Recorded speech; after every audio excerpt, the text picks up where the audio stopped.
Hey guys, I got another video for you today. It's me, Meat Puppet. Just look at this. They're going to tell us why this movie is gonna be great. In Los Angeles, the film received outstanding praise for its inclusivity. It received great reviews.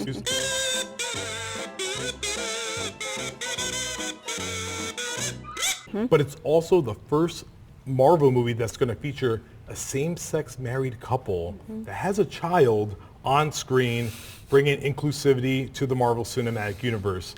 Right after the premiere, I caught up with Kristen Stewart and asked her about the LGBTQ representation in the film and what that means for people to see themselves on screen, but also for the naysayers who have something to say about it. And this was her take.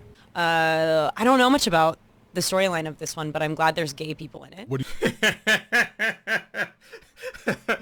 Ay, ay, ay. do you see anyone that says this is not the way superheroes are supposed to be portrayed? Also referring to Superman's son coming out as bisexual in a recent comic. I would say you've had your time. If you're happier and more comfortable looking in the rear view mirror, that is where we will leave you, bruh. Hey guys, remember to like the video, hit the bell, subscribe, share the content, and leave a comment below. I don't know what's happening, but for some reason my likes are disappearing. And remember, comments are disappearing too. I have no idea what the heck is happening, but it is what it is, right? So that is actually the big deal, right? I'm not saying that I won't watch the movie because you have two gay men with a child. That's not the reason. The trailer makes me just want to watch it because I saw some cool special effect. I really enjoy cool special effect. Maybe they have a big reason with more story elements to give the effects something to tell about. That's what I'm thinking, right? That's what I'm hoping for.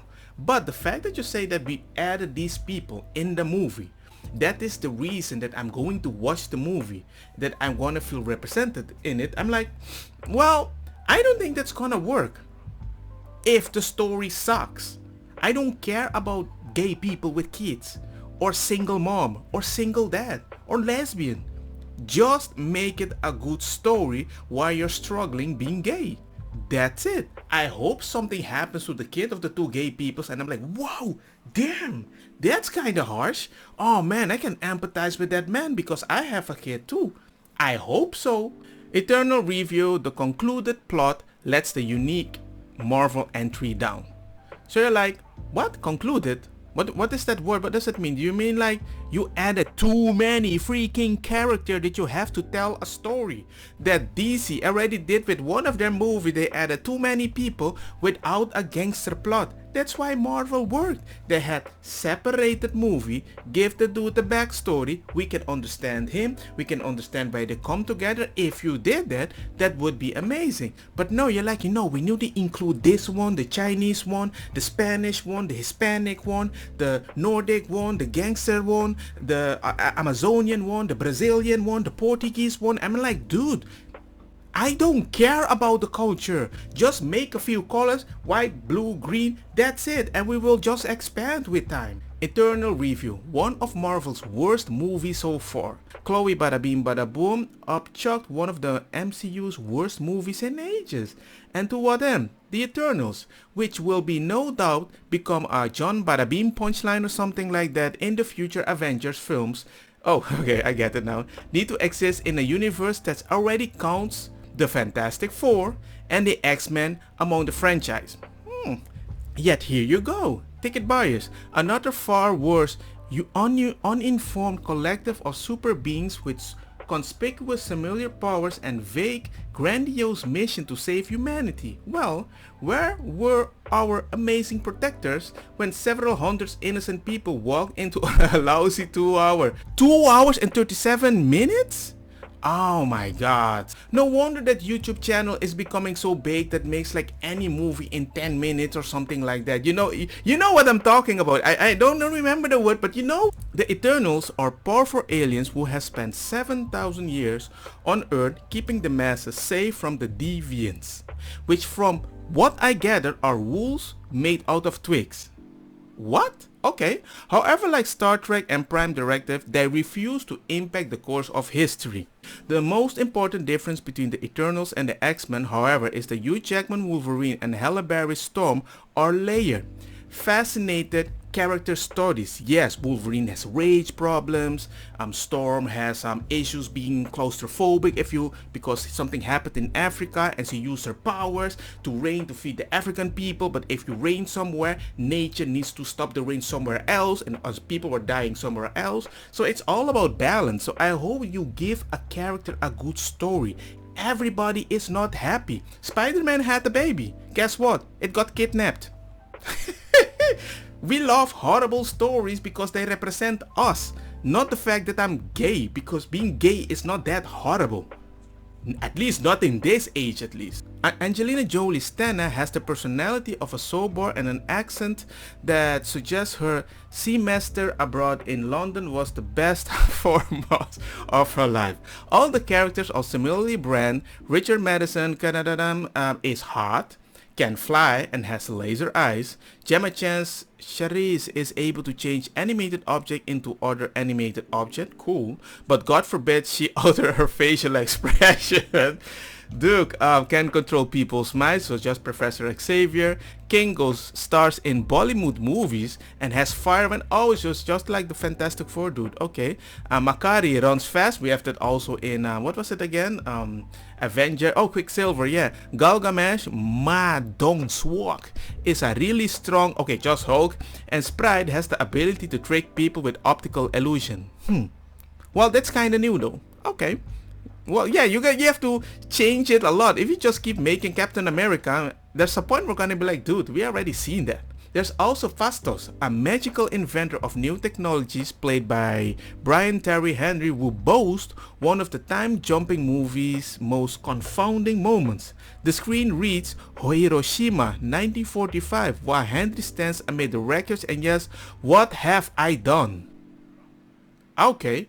And the group's leader, Ajak, is played by Salma Hayek, who is not even allowed to be fun and Salma Hayek. Well, she's a gangster woman now, right? So we have to give her, but yeah, we're gonna miss her jokes though. It's I have to agree with him there, because there's just like Will Smith playing in DC, the character that's kind of gangster, and he actually kept a little Will Smith.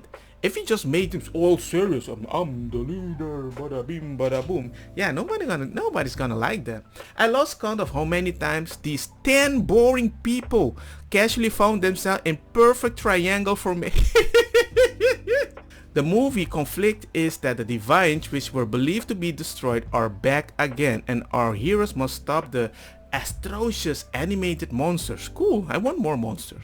Speaking of which, Denis Villeneuve Dune, which was in the theaters last Friday, showed the theater goers that wonderment well done CGI can achieve, and how Marvel so regularly makes us beg for the bare minimum. I told you, CGI is always good.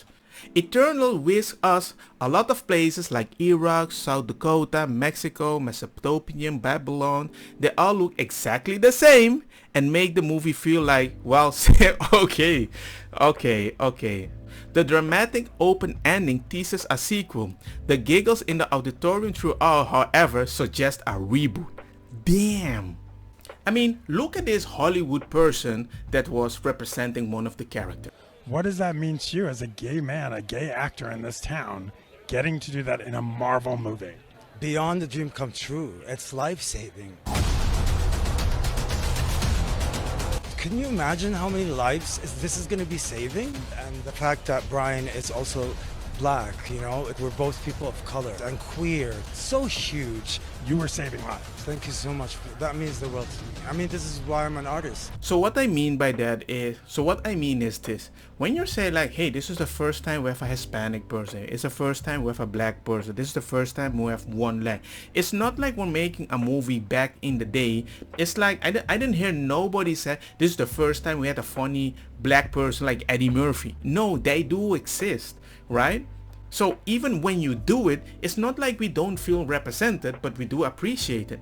But the moment you make the movie, the reason that we need to add so many types of people, I think You force it to include people that doesn't really provide something to the story. That's what I'm saying. And if you include these people and the movie ain't successful, why is it my fault? You added so many people in the movie. That's why Lethal Weapon worked back in the day. It's two people. There's always like movies, you have two people, have a good interaction, and it became a good movie. If they hate each other and they love each other, we love it. We don't need to, when we watch Lethal Weapon, and the white guy likes the black guy's family, he meets the family, that's it. We don't know what the kid does, we don't know what the daughter does, we don't know what the other daughter or man, the guy had like a bunch of kids. The wife was nice, that's it. The other guy, you need to add them slowly. That's what they did in Lethal Weapon 2 and then 3. You add a specific character and you expand the story. I don't have a problem if you put the gay guy there. But don't put the gay guy there to feel represented, that will make the movie better. And when I watch it and I'm like, well, you didn't do anything with the story. And because you wanted to add so many people, it felt convoluted. I learned a new word. That's it. That's all I wanted to say. Let me know your opinion. Let me know if you watched the movie.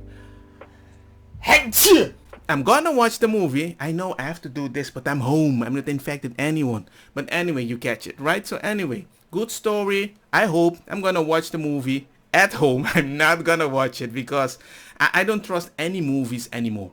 Whenever I go watch them, it fails. It sucks. So I just watch old movies and I just watch movies from Europe now because they make some great movies and I can't expect the ending because they make it with different storylines and I love it.